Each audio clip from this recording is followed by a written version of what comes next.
Ndabasuhuje cyane nimugire amahoro. Muri aka kanya rero ndamutse ngiye kubereka uko twiyandikisha muri mayiningi bita Delta. Ni ukuvuga ngo ino mayiningi iteye nka Pi netiwake, bavuga yuko ariyo yaje ku isonga ko nayo tugomba kuyimayininga rero. Ubwo mbere na mbere iyo ugiye kuyimayininga urabanza ugakopiya iyi rifero kode kuko uba uri buze kuyibazwa. Nkwibutse ko ndaza kuguha linki nguhe na rifero kode muri description. Kujya kuri description ureba video ugakanda ahanditse more uhita ubibonamo, ndetse nshobora no kubipininga muri message, cyangwa se washaka ubundi bufasha ukanyandikira kuri 0788 045 73 62 nkagushyira no muri groupe aho uzajya ubonera amakuru yihuse.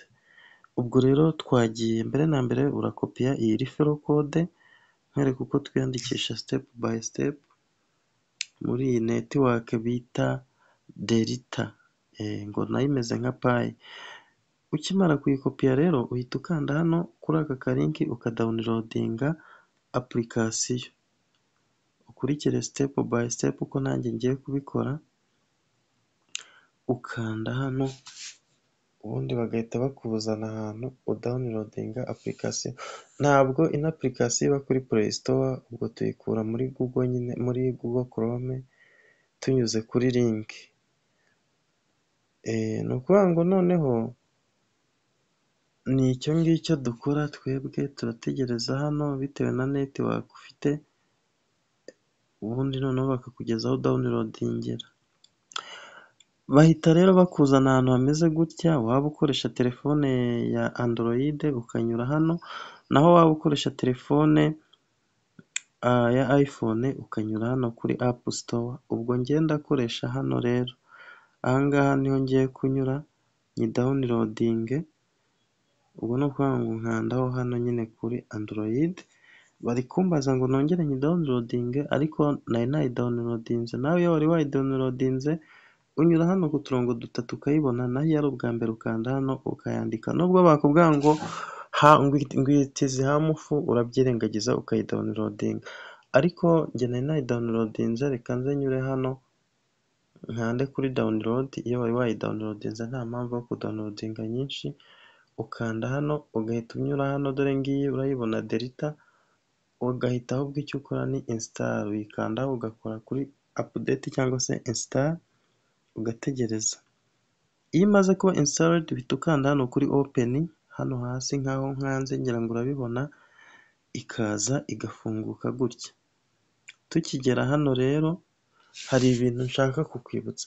Ugomba kuba nibura ufite 100 ry'amayinite kuri balance ya simukadi yawe ya MTN.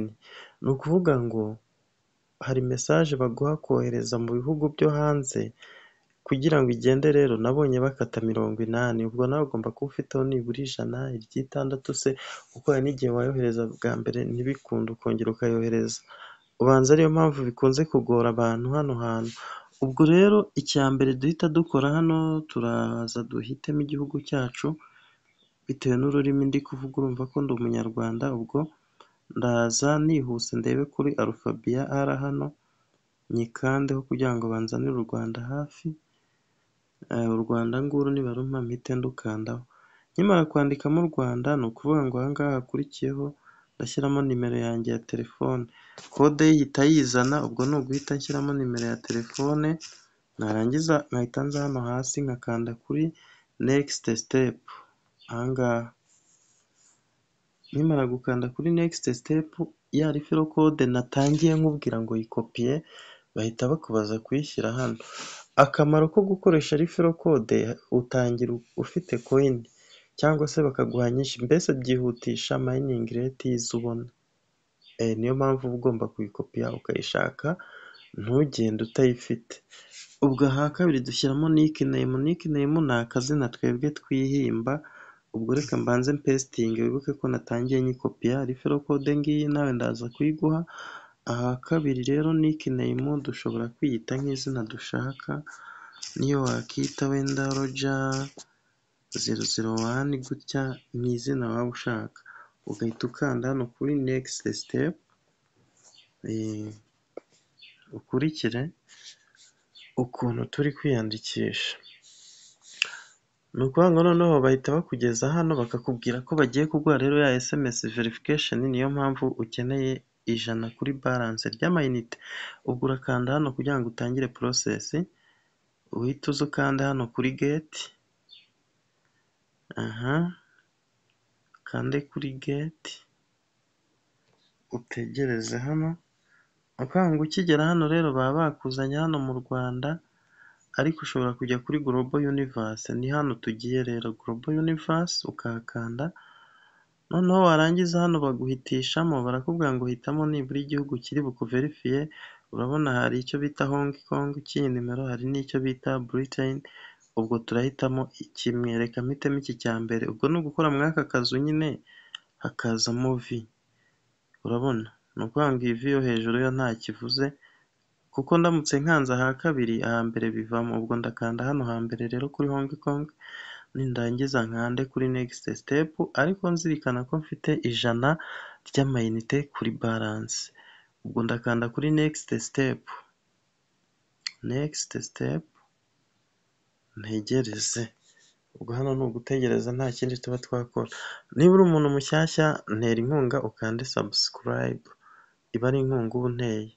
Tukigera hano rero urabona bahita bakubwira ngo kuri SMS ukanda kwa aka kantu, urakabona kano kameze nk'aka WhatsApp iyo tugiye kohereza, uhita ugakandaho, ugakanda kuri confirm, noneho bakakuzana hano ukaza ugahitamo SMS, ugahita uhitamo just once. Ngira ngo uri kubibona ni ibisanzwe SMS then just once, kugira ngo wohereze SMS ukoresheje application.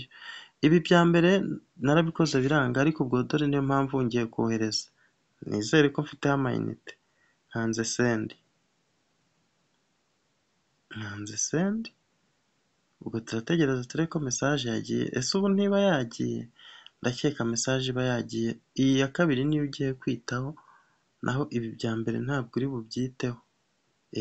Message iyo ugize gutya iba igiye 9:08. Ubwo nimba message yagenda kanda back, ngaruke inyuma, ngira ngo urabibona ko yagiye. Nongere nkande back, nze noneho hano mvuge ngo aha havuga ngo I have sent verification code. Yego, aha hasi niho mpita nkande confirm ko nohereje verification code. Hari uhakanda uzi neza ko message wayohereje.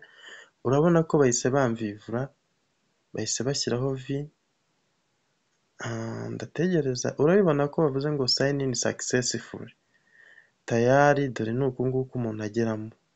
Ukigeramo rero, ngira ngo abantu mwavuze ngo byarabagoye, ubu ngubu mubonye ko byoroshye. Ukanda kwa aka kantu, aha niho ho gutangira mining n'ubundi ngo tap to mine delta coin.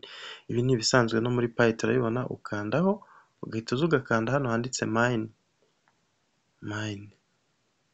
Ngira ngo urabibona ko bihise bikunda, utangije delta coin imwe. Mbibutse ko ino coin nkibona batangaga 16 ku munsi, none ubu dore zigeze ku 10.6. Dore ya yindi utangira nayo ngiba yahageze. Ni ukuvuga ngo rero uko zigenda abantu benshi binjiramo, bagenda bagabanya coin batanga. Uko abantu benshi binjiramo, coin zigenda zigabanuka. Ubwo rero aya ni amakuru y'ingenzi y'uko wakiyandikisha. Iyandikishe nyaboneka, dore na Pi ni uko byatangiye abantu babikerensa, none dore umuntu uzifite ari kuyoramwo amamiliyoni ye. Iyandikishe bagitanga nyinshi. Ubwo ikindi kibazo wagira nabaha ubusobanuro, link ngiye kuyitanga, ndetse unashaka kujya muri WhatsApp group banyandikira kuri ya nimero navuze hejuru. Sawa rero, mukomeze kugubwa neza, turi kumwe.